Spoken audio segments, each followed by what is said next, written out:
राम जी ने कहा कि अब जाने दो, कब तक मेरे पैर पकड़े रहोगे। कह दिया महाराज पहले ये बताओ कि अगली बार कितने लोग आओगे, अगली एकादशी को कितने आओगे, अभी बता कर जाओ। बनाने का कोई आलस नहीं है महाराज, लेकिन मुझे पहले से पता होना चाहिए कि कितने लोग आने वाले हैं। राम जी ने कहा हम आ जाएंगे, कोई बात नहीं, तुम चिंता नहीं करो। राम लक्ष्मण मैया जानकी अंतर्ध्यान हो गए और ये अपने वापस गुरुजी के पास चला गया। एक भी बार गुरुजी से नहीं कहा कि जंगल में असली में भगवान प्रकट होते हैं। इसे लगा ऐसे ही आते होंगे। लीला चलती रही, 15 दिन फिर बीत गए। तीसरी बार फिर से एकादशी आई। गुरुजी से कहा महाराज आज एकादशी है, सामान और बढ़वा देना। गुरुजी ने कहा कि अब क्या हुआ। कह दिया महाराज वहां पर हर बार नया व्यक्ति चला आता है, मेरे लिए वहां बाकी बचता नहीं है, इसलिए थोड़ा सामान और बढ़ाना। अब कितना चाहिए। कह दिया कम से कम 7 शेर तो करना, अगर कोई एक्स्ट्रा भी आ जाए तो मुझको तो बच ही जाए।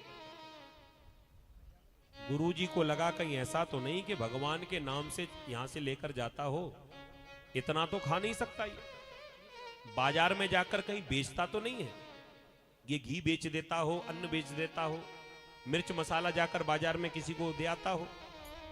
चेले से इशारा कर दिया इसको और बढ़ा कर देना, और मैं इसके पीछे पीछे जाऊंगा और ये जो भी चोरी कर रहा होगा इसको रंगे हाथ पकड़ लूंगा।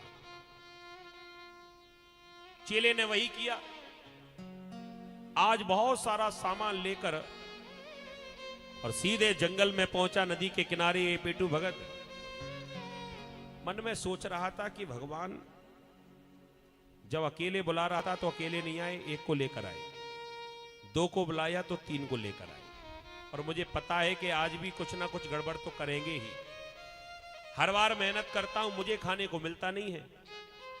एक काम करता हूं, आज पहले बुला लेता हूं, बनाता बाद में रहूं। आज इसने बिना बनाए और पहले ही झूठा बुलाने लगा।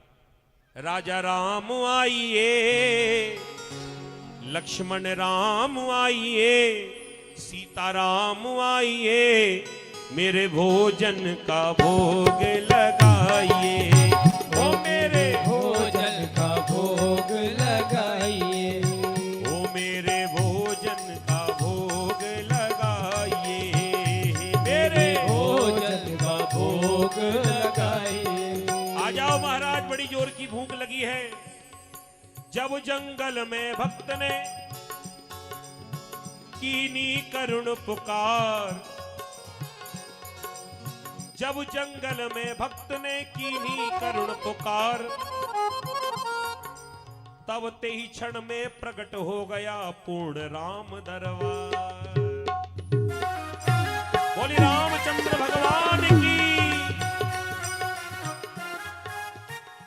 पूर्ण राम दरबार प्रकट हो गया। राम लक्ष्मण भरत शत्रुघ्न और हनुमान जी महाराज, मैया जानकी, पूरा राम दरबार प्रकट हो गया। अब तो माता ठोका। मैं तो समझ रहा था कि एक ही एक्स्ट्रा आता होगा, अब यहां तो कितना बड़ा परिवार लेकर संग में आ गए हो। राम जी ने कहा कि भक्तराज तुमने बुलाया लेकिन यहां तो भोजन तैयार नहीं है, तुमने तो चूल्हा भी नहीं जलाया। पेटू भगत कहने लगा मुझे पता था कि तुम कुछ ना कुछ गड़बड़ करोगे, इसलिए मैंने भोजन बनाया ही नहीं। तो जब बनाया नहीं है तो फिर बुलाया क्यों। कह दिया महाराज कमी किसी बात की नहीं है, मैंने बहुत भोजन बना बना कर आपको खिलाया है, अब महाराज मुझसे नहीं बनता। तो हम तो आ गए हैं। कह दिया आ गए हो तो क्या करें। कह दिया भूख लगी है। भूख तो हमें भी लगी है, तो एक काम करो, मैंने खूब बनाया तुमको खिलाया, अब वो रखा है सामान, अपने हाथों से बनाओ और खाओ, और बच जाए तो थोड़ा हमें भी खिलाना। भगत के वश में है भगवान। आज राम जी ऐसे भक्त के वश में फंसे, भक्तराज ने कह दिया कि मैं नहीं बना पाऊंगा। मोते नहीं बनत बनाए भोजन, मोते नहीं बनत बनाए, तुम नहीं मान, तुम नहीं तजो सुबानी आपनी, हम कितनों समझाए। नर नारिन की कौन कहे, अब बंदर हूँ संग लाए, मोते नहीं बनत बनाए। भोजन मोते नहीं बनत बनाए। महाराज मैं तो नहीं बना पाऊंगा। और भैया नर नारी का तो पेट भर सकता था, बंदर का पेट कौन भरेगा? आप अपने संग में बंदरों को भी ले आए। वो रखा है सामान, अपने हाथ से चूल्हा जलाओ, अपने हाथ से भोजन बनाओ, अब तुम्हें जो लगता है वो करो। राम जी ने कहा आ तो गई है। इशारा किया भाइयों की तरफ कि तुम व्यवस्था संभालो। तो भैया राम के छोटे भाई भरत जी, विश्व भरण पोषण कर जोई, ताकर नाम भरत अस होई। जो पूरे विश्व का भरण पोषण करने वाले, उनका नाम है भरत जी।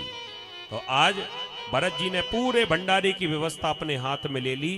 श्री भरत जी भंडारे बनाने लगे। श्री